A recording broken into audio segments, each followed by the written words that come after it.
I'm now going to take you through shoulder bridge, which is one of my favourite Pilates exercises. It's brilliant for strengthening the glutes, hamstrings and core muscles, which are crucial for maintaining proper posture and generating power on the bike.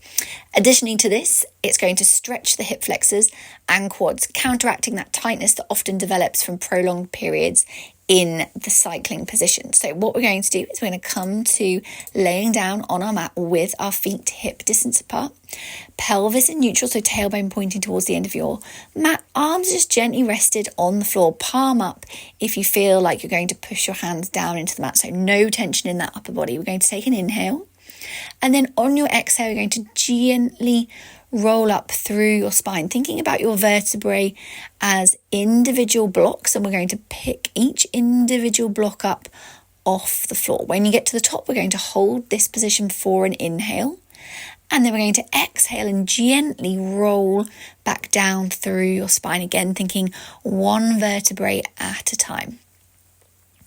At the top of your bridge, the weight should be in your shoulders, not in your neck. So you're not putting any tension on that neck.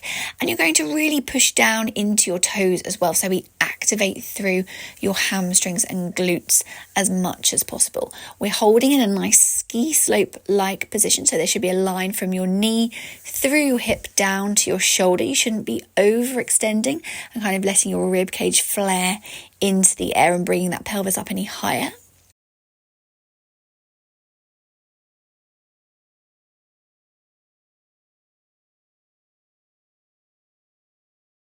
And then I want you to hug your knees into your chest. Just give yourself a little bit of a rock. And then return to our rest pose. Going to go through a chest massage now. So you're going to need your trusty tennis ball. Going to take your tennis ball, find your collarbone, and we're going to roll just under the collarbone. We're tracking the collarbone, so staying underneath the bone, but staying up high, so you're not going onto any breast tissue. And we're just going to gently roll the ball round. If you find a spot that's a little bit more tender, just going to hold it there, apply some pressure and gently move the arm up and down.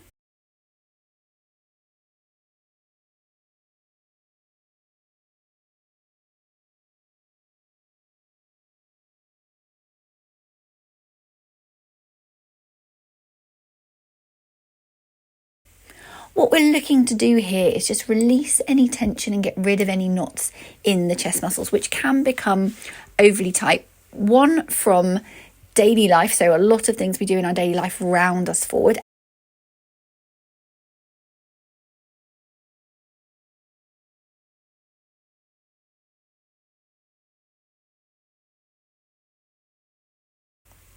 In order to create muscle balance and to get back to good posture and to be strong, we need to release off the chest muscles by giving them a good massage and stretch, and then strengthen the muscles in your back. Once you've done one side, and we're doing about a minute on each side, so again, this is one of those videos where you might need to just hit the pause button, finish doing both sides and then continue. We're then going to roll onto the other side. Again, tracking the collarbone, rolling around, applying a little bit of pressure to that ball, not going onto any breast tissue.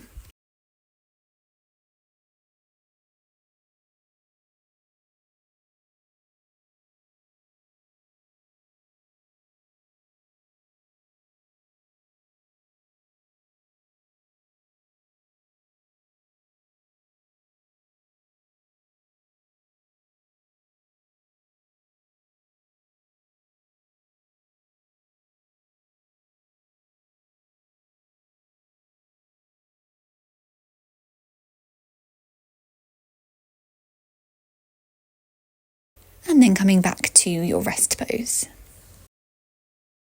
I'm now going to take you through swan dive. So we're going to come down onto the mat, laying on your front. Toes are tucked in, that switches off the glutes. And then you're going to bring your elbows, so it's just in front of your shoulder. So you've got a gentle bend in the elbows.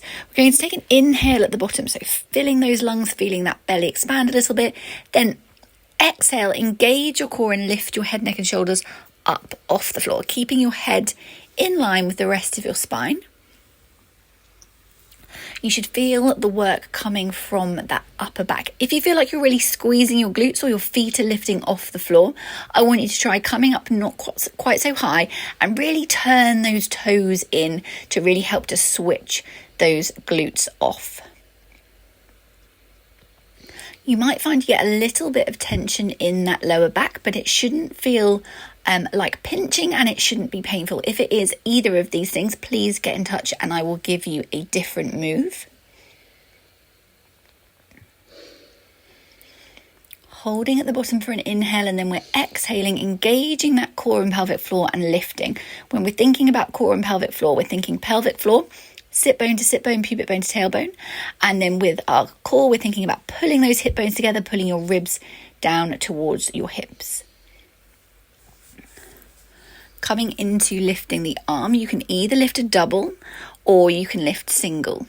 It's entirely up to you. See how it feels and decide where you want to work. I'm going to, for the rest of the demonstrations, do a double arm lift. And again, you could just lift both arms, but maybe not do the stretch forward if you feel like that is not quite right for you yet. The work should all be coming from that upper back. Trying to keep that lower body switched off.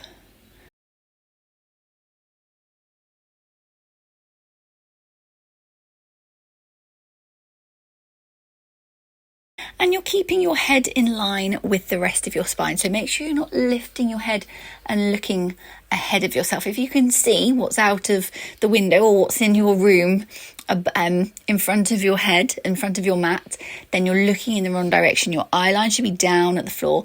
Once you're finished, we're going to pull back into our child's pose as our release stretch. And we're going to hold this for your own count of somewhere between 20 and 30 seconds.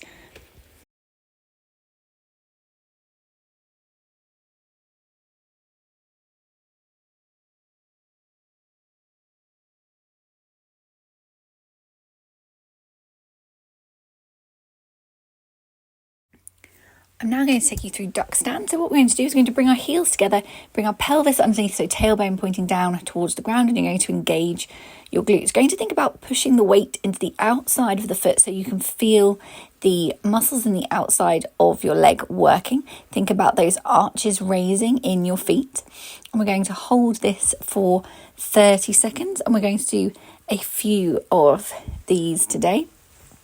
This exercise really helps to strengthen the muscles that assist with rotating the leg outward and thus helping the arches of your feet to stay in a better position, and also the knee to track over your toes. So it's going to be really vital for keeping muscle balance in the leg.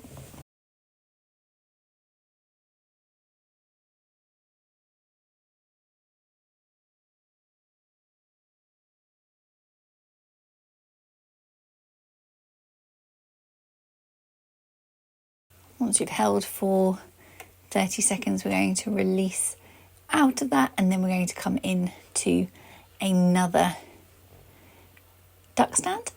So bringing your pelvis back underneath you, thinking about pulling those hip bones together, so we're engaging those lower core muscles, weight into the outside of the foot so the arches raise, holding for 30 seconds. You should feel the work in the outside of your legs.